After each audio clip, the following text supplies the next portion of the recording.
what makes a watch a grab and go? Is it simply being ready at a moment's notice? Is it versatility, toughness? Well, the reality is that it's probably all of the above, as well as a matter of taste. What makes a watch your grab and go can even be emotional. A watch given to you by a loved one, or purchased to commemorate an achievement, etc. But for the sake of this video, I'm going to contribute it to some kind of convenience. Some attribute that gives one watch a leg up over others in a collection when picking which watch to wear on your way out of the house. What follows is a guide of watches that fit different criteria for a grab and go. Criteria that I've made up, but think makes sense given the concept. For each category, I've then chosen something sub 1K and something, well, not, but I kept things reasonable given the topic. I'll preface this guide with the caveat that these aren't necessarily the best watches in each category, so much as solid examples of each. And also watches that I've personally handled, some I even own. Take them or leave them, I don't do bests. Anyone who tells you this or that is the best is full of it. All right, let's get a move on. Number 1, the clean three-hander. Let's start with the basics. A simple, straightforward three-hand watch. No fuss, no frills, no date, just the time at your current location. This opens up a seemingly infinite pool of options, from the most affordable quartz tickers to the handmade creations of Philippe Dufour. But I've always found that when it comes to a watch that does the basics best, that you can't beat a classic field watch. And when I think a field watch under 1K, I think the Hamilton Khaki Field. This is probably the watch that has made it on the most guides in the last 5 years or so, and for good reason. They just got it right. But the reasoning for this list is pretty clear. You just pick it up, wind it for a bit, set the time, and you're good to go. At 38 millimeters, they fit perfectly, will be an easy watch to wear, and tell the time at a glance, no matter where the day goes. But moreover, there's just something effortlessly cool and stylish about a classic field watch. They are purposeful and unpretentious, understated and versatile, particularly with a black dial. You know they will look good no matter what you're wearing. And all for the highly reasonable price of $595. Now, while the Khaki Field gets the job done, if you're looking for something that still fits the guideline of simple, straightforward, and hand-wound with perhaps a little more pizzazz, but pure value is less of a concern, I think a Grand Seiko 9S64 powered watch is the way to go. Specifically one of the 37.3 millimeter SPGW models from the Elegance line. I would say the SPGW 277, which I happen to own and adore, but those are sold out. So the SPGW 305 is a good example. These ideally sized watches mix classical looks with superb finishing and surprising versatility.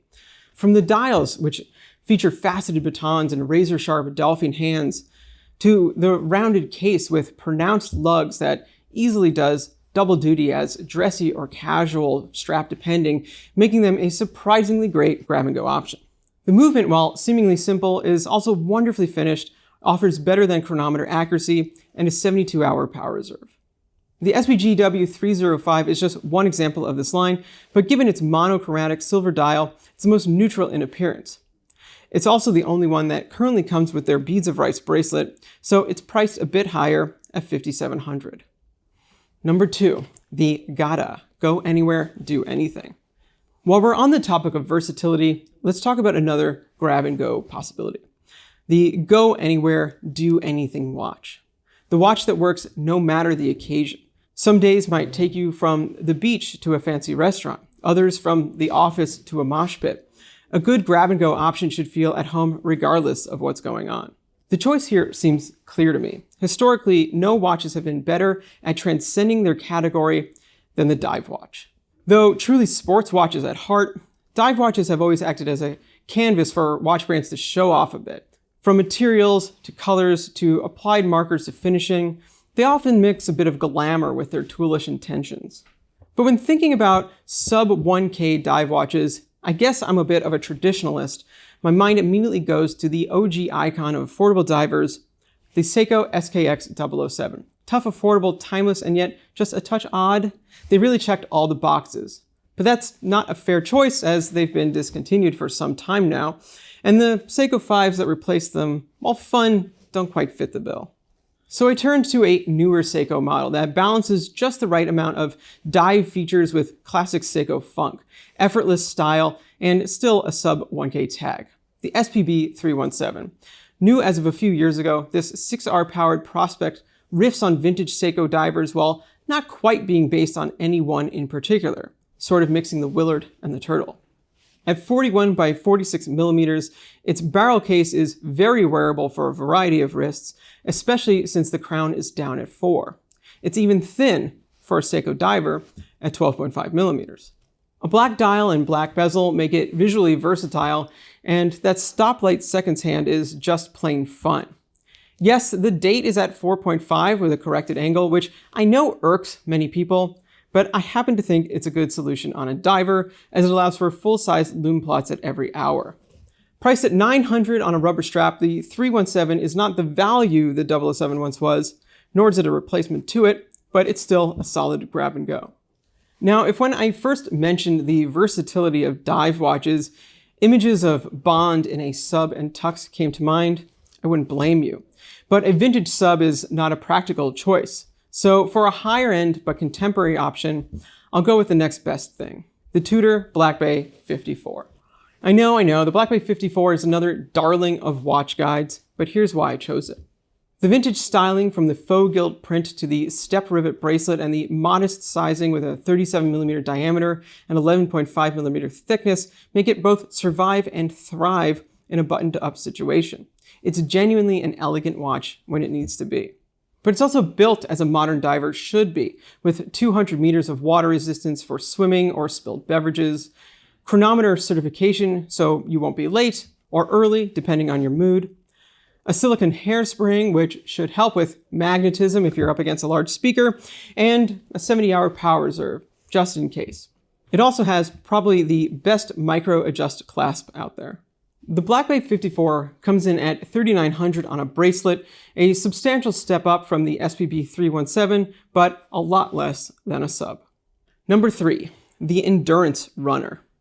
Something that has come up is the idea of power reserve, and that brings another grab-and-go criteria to mind, just being running when you get to it. Sure, getting a mechanical watch set up takes just a few moments, but when you're really in a rush, or if you're just feeling lazy, an already ticking and set timepiece is the best grab and go. To that end, a longer than average power reserve makes for a good contender. What's average? Well, 40 hours plus or minus is fairly standard, as that accounts for ETA 2824s, Sellita SW200s, Miyota 9015s, Seiko NH35s, and more. But a few years ago, actually several now, Swatch Group began rolling out 80-hour movements for use by in-group brands. So looking under 1K, that's still likely the best you can do.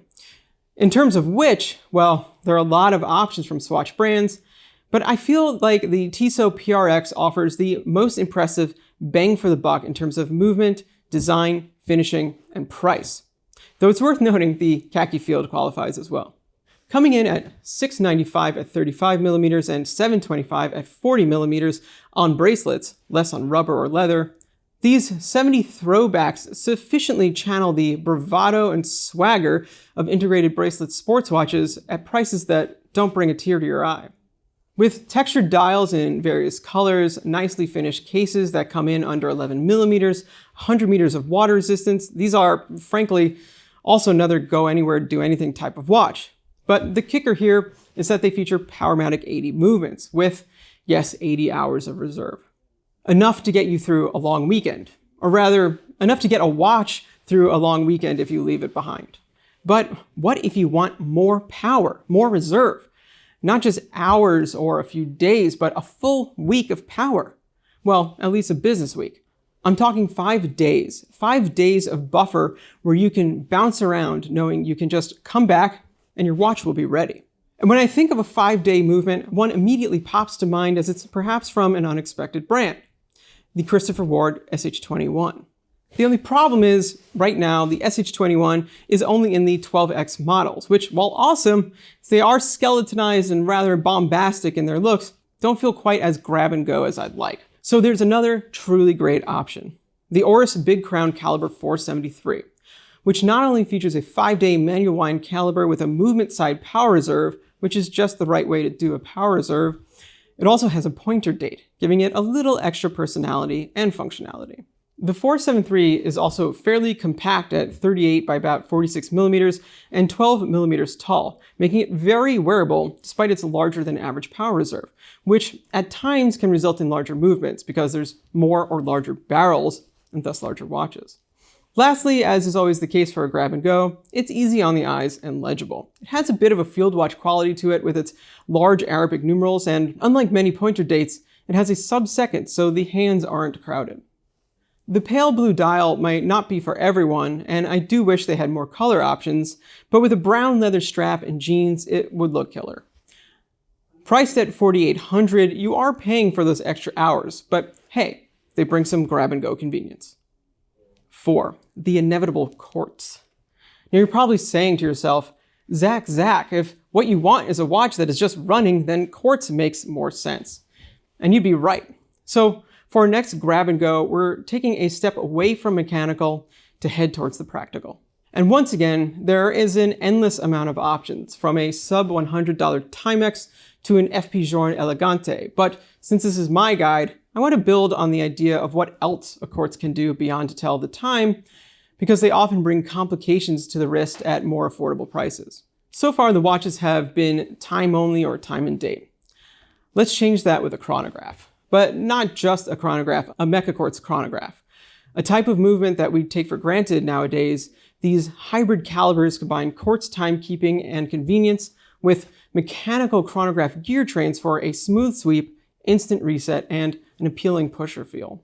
Now, there are many out there, but a model that offers a unique sub 1K value is in the Brew metric chronograph in titanium. These semi-retro styled cushion case chronos measure a svelte 36 by 42 by 10.75 millimeters and feature a semi-integrated bracelet design, all made out of light and lovely titanium finished with polish and satin surfaces. Inside is a Seiko VK68 that has been modified to a 2 sub-register layout. This all comes in for $495. Impressive. So if you're looking for the affordable grab-and-go practicality of quartz, with the bonus of a stopwatch and the look and feel of something quite a bit higher end, the metric titanium is a good choice. But to take it to the next level, let's talk about a watch that is incredibly feature-rich and unbelievably accurate. The Citizen. And for the sake of being specific, I'll go with the newish AQ 4100-65L indigo blue washi paper dial model because I saw it at a windup and it's very, very sexy. Now these are far more expensive than your average quartz watch at $4,425, but let me break down my reasoning here. First, it's solar. Okay, this is not uncommon and can be had for less, but as a grab-and-go criteria, this is a bonus as you don't have to change or even worry about the battery, assuming you wear it with some regularity as a grab-and-go would imply. Next, it's an HAQ or high accuracy quartz. Quartz watches are already typically more accurate than mechanicals, generally rated around plus minus 15 seconds a month or so. The Citizen comes in at plus minus 5 seconds a year, so magnitudes more accurate. But the real kicker for me is that it's also a perpetual calendar, meaning it knows and can adjust for how many days are in each month and accounts for the leap year. Sure, it lacks all of the displays one might typically associate with a perpetual, but it's still doing the work, meaning there is one less thing to set. And of course, once again, it's a great looking watch with a beautifully finished 38mm super titanium case, a super titanium bracelet to match, and a stunning washi paper dial. I guess titanium and quartz just go together. Okay, let's be honest. If I were talking about watches that provide the ultimate grab-and-go convenience, we have to talk about smart and connected watches.